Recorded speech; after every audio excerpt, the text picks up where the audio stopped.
Welcome everyone. I just rode the free 28 bus with Congresswoman Ayanna Pressley, and it was just an incredible experience because it does prove that fair, free transit does work. Congresswoman Pressley, I could not ask for a better ally in this fight for transit justice. She is a tireless advocate for the 7th Congressional District and for the state of Massachusetts on all questions that go to equity and justice for the people in our country. And what we know is that free transit is the future. And I know that with her tenacity, we can deliver on this vision for the people of Massachusetts and ultimately for the people in our country. And while we're taking this fight to the halls of Congress, our partner, Mayor Michelle Wu, is leading by example on the streets of Boston. Thanks to Mayor Wu's relentless work and steadfast leadership, Boston is blazing the trail for fair, free transit across the entire nation. Boston is the leader. It's the point. It's the North Star in terms of free transit as a part of the future of our nation. And I appreciate the leadership of Governor Healy and General Manager Eng and his team, who are making the MBTA the pride of Boston once again. We are here today to celebrate the reintroduction of the Freedom to Move Act, legislation that will make our communities more affordable, more connected, more equitable for everyone. Our bill would provide $25 billion over 5 years, $5 billion a year, to support state and local transit agencies to create fair, free public transportation systems, not here just in Massachusetts, but across the entire nation. Our work builds on decades of advocacy by the transit riders who have fought to make our system more just. The Freedom to Move Act is more than making transit affordable. Free public transportation is about giving our communities freedom. Freedom to access health care, child care, groceries, their workplace, their school, freedom to pursue those educational opportunities like coming over to Northeastern University on the T. Freedom to travel and to work every day without sacrificing part of your day's wages to your commute. Fair, free transit is about the freedom to move. And that is especially true for the Black, brown, disabled, and low-income riders who disproportionately use public transit in our nation.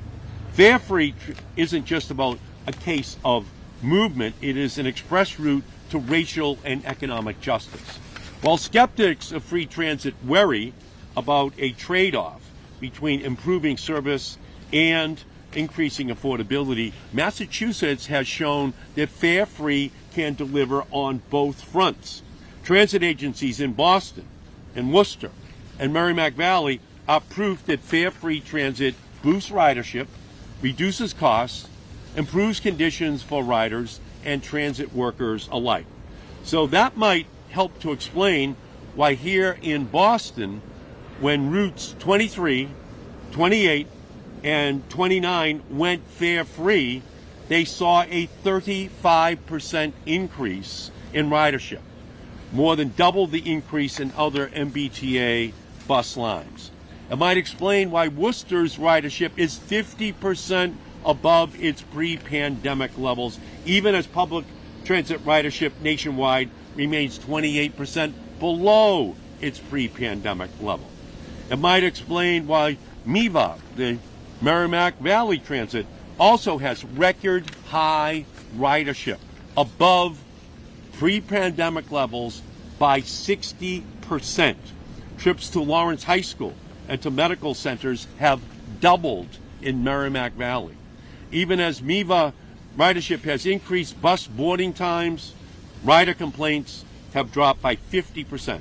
Safety incidents between riders and bus drivers are down, and rider and driver satisfaction are up. So what do all these transit services have in common?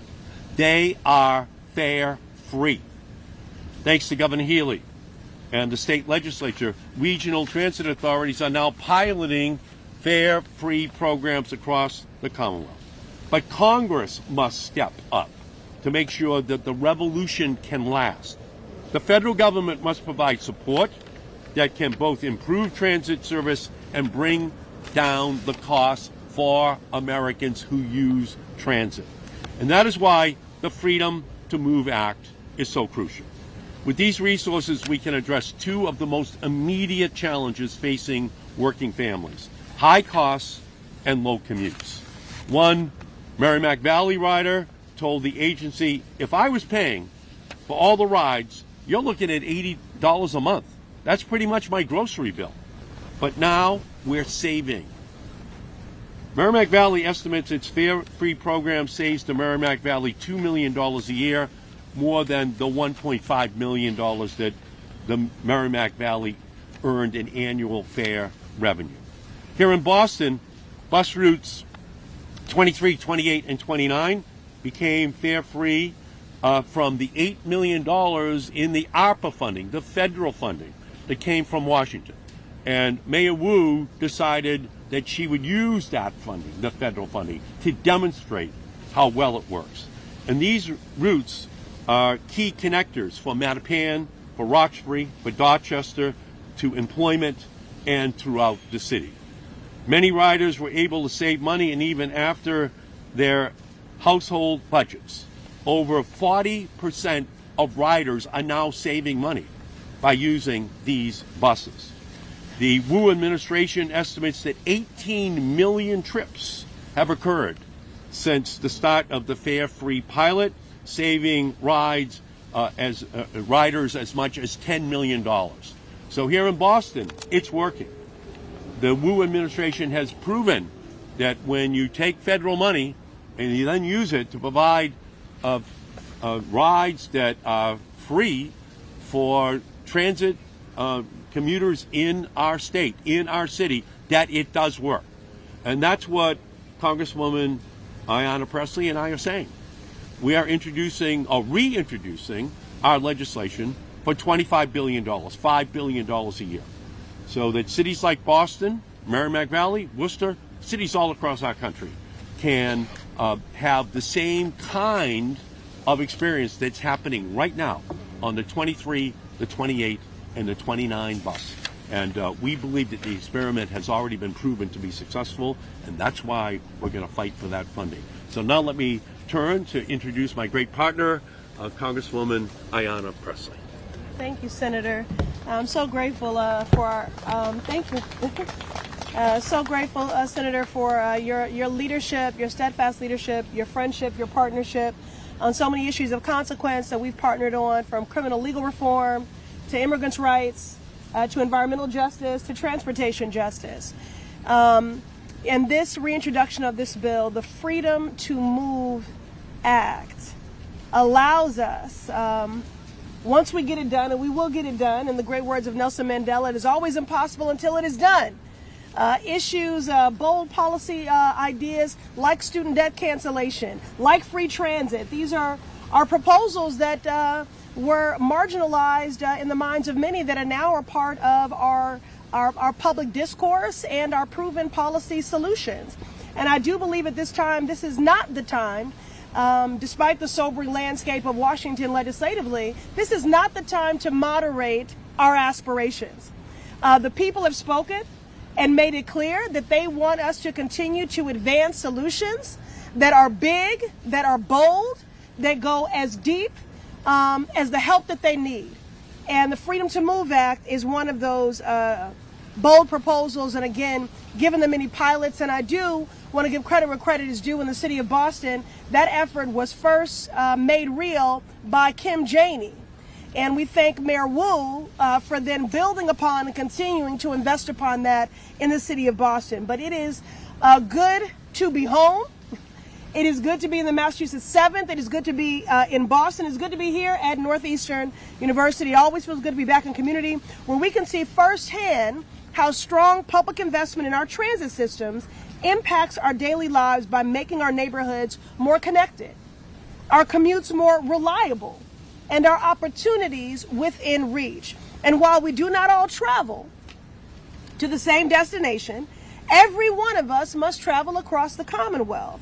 I was saying when we were riding the bus a moment ago that, you know, we can do the good work in partnership with our municipal colleagues of making our cities more livable. But what does that mean if people cannot navigate the city? So this is at the core to all the other forms of justice we seek to actualize. So again, while we do not all travel to the same destination, every one of us must travel across the Commonwealth, through the city, or just down the street every single day. And again, I want to thank Senator Markey, Mayor Wu, for being among those in the driving seat, no pun intended, of this movement to treat public transportation like the public good that it is. It is another one of those full circle moments being back here at Ruggles Station 2 years after our first press conference to announce the crafting of the Freedom to Move Act. This is game-changing legislation. Every trip up on the route, 23, 28, or 29 bus here in Boston or Somerville, public school family who uses the Parents and Guardians Transit Pass program, every expansion of hours and fare-free options through the MBTA, and every regional transportation network like Merrimack Valley Transit that makes fare-free service permanent are making the case. They're giving commuters a chance to travel through their community for work, for errands, for family, for fun, without having to worry about the cost of the round trip. Boston, Somerville, Merrimack Valley, Brockton, Worcester, many other communities have stepped up and made the investment in access to public transit because it is a public good. And these pilot programs, time and time again, make the case for policymakers in D.C. that these programs work. And again, that transit justice is essential to climate justice, to housing justice, to economic justice, to improving healthcare outcomes. More riders mean fewer cars on our roads, less congestion and consternation in traffic, and lowered greenhouse gas emissions from cars idling on our highways, making our communities healthier and combating the climate crisis while also giving more people in our communities access to their city and all the benefits that come with living in a district like the Massachusetts 7th. Again, I'm grateful to Mayor Wu for her commitment to transit equity, but I also want to take a moment to lift up the effective efforts of another mayor in the Massachusetts 7th, and that is Mayor Katiana Ballantyne of Somerville. In the city of Somerville, the Somerville Public Schools and the Community Action Agency of Somerville, as well as the Metropolitan Area Planning Council, from 2022 to 2024, the city of Somerville piloted 2 programs: the Somerville Public Schools, SPS, Parents and Guardians Transit Pass Program, pardon me, and the Community Action Agency of Somerville, CAAS, Low Income Transit Pass Program. And the incredible team at MAPC conducted a deep dive evaluation. I'm sorry, can I get some water?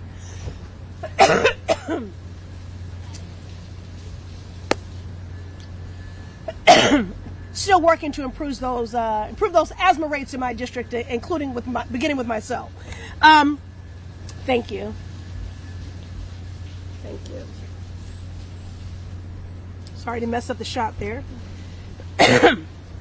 And again, the incredible team at the Metropolitan Area Planning Council conducted a deep dive evaluation of both programs, and just as expected, it showed increased ridership, increased participation use of public transit, while decreasing the number of trips made by cars. But what it also showed us is that folks weren't just replacing their car trips with public transit trips. On average, they took more trips total when they had access to fare-free transit. And to me, the most important benefit that the Metropolitan Area Planning Council identified in the pilot programs: peace of mind.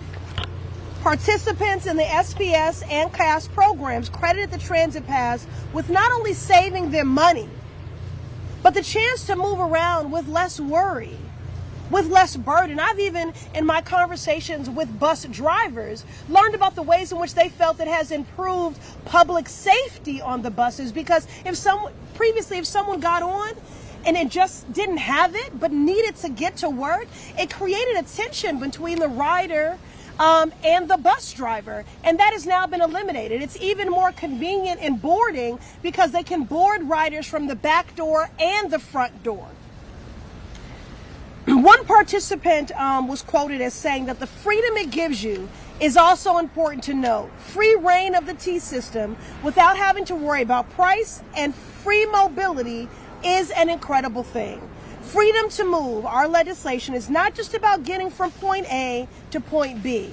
It is about eliminating barriers, letting individuals and families decide where and how they want to spend their time. The city belongs to all of us, and fare free transit helps ensure no one is denied the chance to contribute to our economy, to celebrate with friends and family, to worship, to forge meaningful connections. We were riding this morning with, as we were boarding the bus, there were some seniors, some elders that were waiting for the bus. And I was just talking about how we know that one of the chief ways with which to combat elder isolation and to support people in their longevity is that they age in community and remain connected to community. And so it was wonderful to see seniors that were taking advantage of, we spoke with Miss Mary, and she said, yes, I love this. I take these fare-free lines all the time. So, you know, it's important that everyone be able to enjoy the amenities this district and Commonwealth have, and not be denied because of a lack of transportation choices. So today is about saying thank you to our partners who have made this investment to make the case that public transit deserves to be treated like a public good, because when we make it accessible, it benefits all of us. It's incumbent on us in D.C. to continue to be aspirational in our legislating, especially now with this hostile administration, because the work of policy change requires partnership at the city, state, and federal level. It may seem to be incremental progress, but for every person that we met in Nubian Square today, every person that we met on the 28 bus, it was concrete, tangible progress they felt in their wallets. And I'll say even in their minds, because of that peace of mind. So thank you all for being here today. And thank you again, Senator, for your leadership.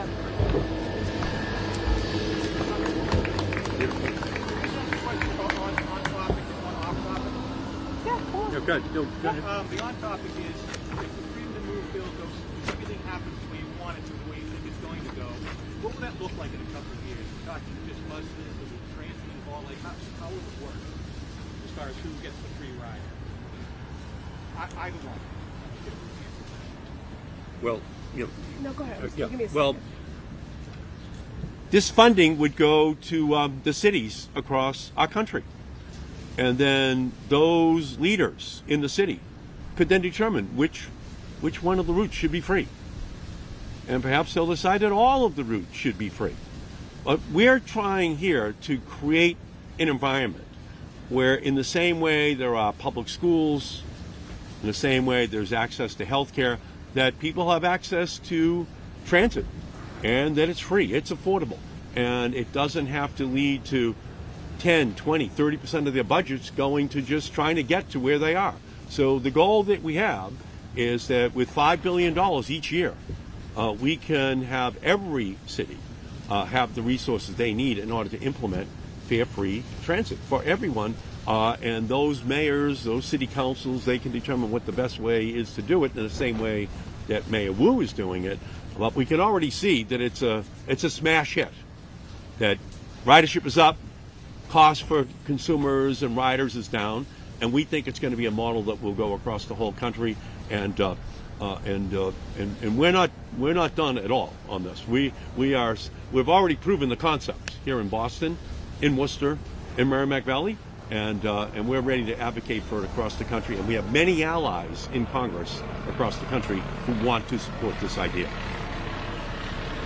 I associate myself. Yeah. Free fares are fine, but someone has to pay for it. The cost of running the system is not free. Free fares ultimately, I guess, means higher taxes for everyone. Well, we're talking about federal investment here, and you know, this has been a fight for a long time. I'm actually a co-founder of the Future of Transportation Caucus to get federal investment when we're thinking of transportation to not just be about highways, roads, and bridges, but to make that formidable investment in public transit, centering equity, sustainability, connectivity. Everyone stands to benefit from that. And you know, look, I'm just of the thinking that we don't suffer from a deficit of resource. We do suffer from a deficit of empathy, a deficit of prioritization. I think not enough people understand, and I'll say this as someone, you know, as a child who faced a lot of financial hardship and, you know, our car being repossessed, and, you know, not everyone's taking public transportation as an option. For many, it is their only choice. And we have a responsibility to make sure that this city works for every person that calls it home. And we've also proven that this benefits, you know, the economy and the bottom line, you know, for our cities ultimately. So it's a worthwhile investment with a very high return. Yeah. And Donald Trump and his Republican supporters have just passed a $2 trillion tax break for millionaires and billionaires. We're not looking for trillions. Before you give the tax breaks to billionaires, we're just saying, how about $5 billion out of that $2 trillion that would go to free transit across our country? So we're not looking to increase taxes. We're just saying, do we really have to give tax breaks to millionaires and billionaires when we have a system that's already proven that it can work and we can expand it across the country? I think free fares doesn't directly affect the quality of service. Why would someone be inclined to take a bus or a train for free if it's inefficient? It's not Yeah. working, Well, yeah, I don't think it's this is a, you know, a both and. And we both have been very outspoken in that advocacy and, you know, addressing deferred maintenance and making those formidable investments. If you're going to be a world-class Commonwealth or world-class city, you have to make those investments in infrastructure. Riders should not have to choose between safety and service. And again, given our broader goals around climate, closing the racial wealth gap, let me tell you something. When I was an aide to Senator John Kerry, myself and the two other staffers of color in that organization were late to work every day. And we were late to work every day because we were coming from the same neighborhoods. So this is about equity. This is about justice. This is about fairness. Every person deserves access to transportation that is affordable, rapid, and reliable. And that's what we're going to continue to advocate for, and to work in close partnership with Governor Healy and all our municipal partners, and to push federally for that greater investment. Could I just ask you about the mayor's press conference today, the federal deadline, your thoughts on what she was talking about today, how she felt about it, about Boston? Senator, you were there, right? I was thinking, so you should speak. Okay. For both of you, actually. Why don't you start? Okay. Because you were there. Well, Pam Bondi is seeking to terrorize the city of Boston. Donald Trump wants to federalize the city of Boston as he's seeking to federalize Los Angeles and other cities. So the message from Mayor Wu, the message from the city of Boston is that the city is not going to bend its knee. The 10th Amendment of the United States Constitution makes it very clear that the city does not have to spend its resources on the agenda of President Trump or any wannabe king, dictator running our country. And the mayor, the city of Boston, and the Boston police do a good job every single day. We live here in the safest big city in the United States of America. Donald Trump and ICE could take lessons from the Boston police. And so our message is very clear. Keep your hands off of Boston. The community itself, its heterogeneity. All of these ethnic groups come together in partnership to make this city the safest in America. And Donald Trump is only making it less safe by making people afraid. The Boston police do not wear masks when they are policing.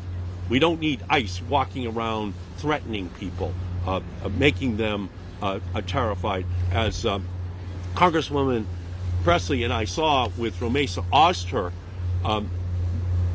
there were 6 masked ICE agents whisking her off the streets of Somerville. That didn't make Somerville safer. That didn't make Boston safer. We know how to do it here. The mayor is doing it. The Boston police are doing it every single day. Well, I just want to say that Mayor Wu, in the same way that she was, steely, unflappable, resolved in the face of these threats and intimidation, and at her hearing before the Committee on Oversight and Reform in Washington, she has continued to maintain that posture, and for that I'm grateful. This culture of terrorism, of bullying and intimidation is making us all less safe. And it has nothing to do, none of these actions have to do with law and order. I mean, that's rich coming from the most lawless, rogue White House we've ever bore witness to in our lifetime. So this has nothing to do with law and order, and it has nothing to do with public safety. It has everything to do with control, which is exactly how a dictator moves.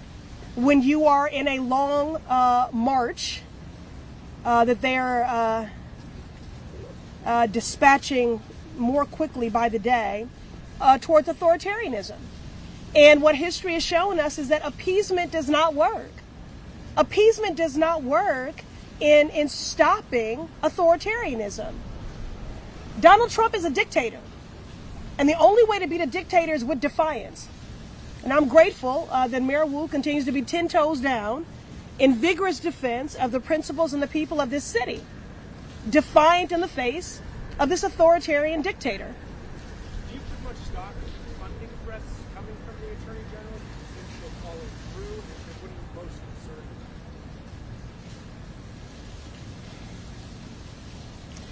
Here's the thing. Again, with authoritarianism, the goal of it is for you to think that their view for the country is an inevitability. It's their hope that you will just be so overwhelmed, so fatigued by all of this that you'll just retreat. So we can't see these things as inevitability. We have to take these threats at face value, consider them all to be credible, and then be exhaustive in staving them off, in blunting them, in stopping them entirely, or at least slow rolling it. That's the point. Their strategy is to flood the zone, and we have to match their energy. So yes, I'll take them at their word. I took them at their word with Project 2025, and they've made good on everything there. That wasn't just a blueprint, that was a playbook. So, they've proven, time and again that, unfortunately, don't just make threats, they make promises. And they've delivered on every draconian, devastating promise of harm. But they haven't delivered on one good promise they made to actually help working people. Yeah. The threats that Trump is making to Boston is unconstitutional. It's illegal. It will be struck down. They are seeking to violate the 10th Amendment of the Constitution. Due process, constitutional protections. Boston began the revolution 250 years ago to ensure that a king could not act unlawfully, and Boston is standing up today to this new would-be king, but the United States Constitution will protect the city. President Trump has wanted to federalize National Guard troops to see what happened in L.A. and in D.C. The governors are apparently willing to go along with that. Yet at the same time, he seems unwilling to send U.S. troops to Ukraine. What do you think of that?